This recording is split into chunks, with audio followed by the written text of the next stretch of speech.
कल्पना कीजिए, चारों ओर ठंड है, पेड़ सूने हैं, हवाओं में जड़ता है, सूरज तो रोज निकलता है, लेकिन जीवन में उजाला नहीं उतरता।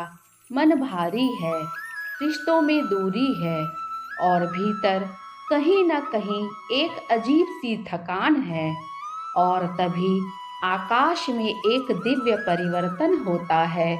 सूर्य दिशा बदलते हैं, दक्षिणायन से उत्तरायण की ओर बढ़ते हैं, और यहीं से जन्म होता है एक पावन पर्व का, मकर संक्रांति। लेकिन रुकिए, आज की यह कथा मकर संक्रांति की नहीं। आज की यह कथा आपके भीतर के उत्तरायण की है। नमस्कार दोस्तों, मैं हूँ दीपा द्विवेदी, और आप देख रहे हैं आपका अपना आध्यात्मिक चैनल अध्यात्म। और आज की यह कथा मकर संक्रांति की नहीं, आपके भीतर के उत्तरायण की है। एक ऐसी यात्रा जहां अंधकार से प्रकाश की ओर, ठहराव से जागृति की ओर, और साधारण जीवन से आध्यात्मिक चेतना की ओर कदम बढ़ते हैं। शास्त्र कहते हैं, जब सूर्य मकर राशि में प्रवेश करते हैं तो यह काल उत्तरायण कहलाता है। उत्तरायण को देवताओं का दिन और दक्षिणायन को देवताओं की रात्रि कहा गया है। इसका अर्थ केवल खगोलीय नहीं है, यह एक आध्यात्मिक संकेत है। अब अंधकार पीछे हटेगा, अब प्रकाश बढ़ेगा, अब चेतना जागेगी। इसीलिए कहा गया है कि मकर संक्रांति के दिन किया गया दान, स्नान, जप, तप और संकल्प अनेक गुना फल देता है। सूर्य देव तेज, प्रकाश और जीवन के स्रोत हैं। शनि देव न्याय, कर्म और तप के प्रतीक हैं। पुराणों में कथा आती है कि शनि देव के कठोर स्वभाव के कारण पिता पुत्र के संबंधों में दूरी आ गई। पर मकर संक्रांति के दिन सूर्य देव स्वयं शनि की राशि मकर में प्रवेश करते हैं। यह केवल ग्रहों का मिलन नहीं, यह हृदयों का मिलन है। यह दिन सिखाता है, अहंकार छोड़ो, संबंधों को अपनाओ, क्षमा ही सबसे बड़ा धर्म है। राजा भगीरथ का कठोर तप, हिमालय की शांति और स्वर्ग से धरती पर उतरती माँ गंगा। मान्यता है कि मकर संक्रांति के दिन माँ गंगा कपिल मुनि के आश्रम से सागर में मिली थी। इसीलिए आज भी गंगा सागर स्नान अत्यंत पुण्यकारी माना गया है। गंगा केवल नदी नहीं, वह चेतना की धारा है जो अहंकार, पाप और जड़ता को बहाकर ले जाती हैं। मकर संक्रांति किसानों का उत्सव है।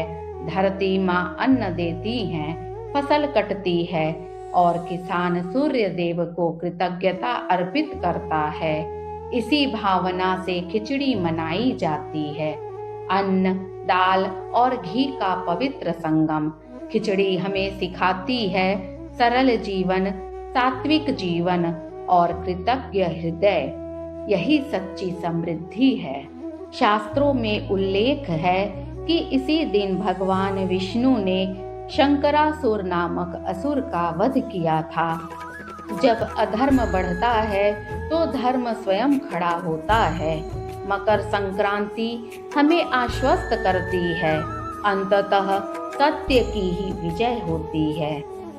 भीष्म पितामह बाणों की सैया पर थे। पीड़ा असहनीय थी, पर उन्होंने देह त्याग नहीं किया। क्यों? क्योंकि उन्होंने प्रतीक्षा की उत्तरायण की। यह हमें सिखाता है, सही समय, सही चेतना और सही संकल्प ही मोक्ष का द्वार खोलते हैं। गुजरात में पतंगबाजी, सूर्य की ऊर्जा और उल्लास। पंजाब में लोहड़ी, अग्नि और नई फसल। असम में बिहू, नव वर्ष और प्रकृति का स्वागत। एक पर्व, अनेक रंग, यही भारत की आत्मा है। तिल गुड़ खाओ, मीठा बोलो। तिल तप और सहनशीलता, गुड़ प्रेम और मधुरता। दान इसलिए ताकि संग्रह टूटे और करुणा जागे। मकर संक्रांति सिर्फ सूर्य का पर्व नहीं, यह आत्मा का उत्सव है। अगर जीवन में अंधकार है, भ्रम है, थकान है, तो सूर्य को दोष मत दीजिए, अपने भीतर उत्तरायण लाइए।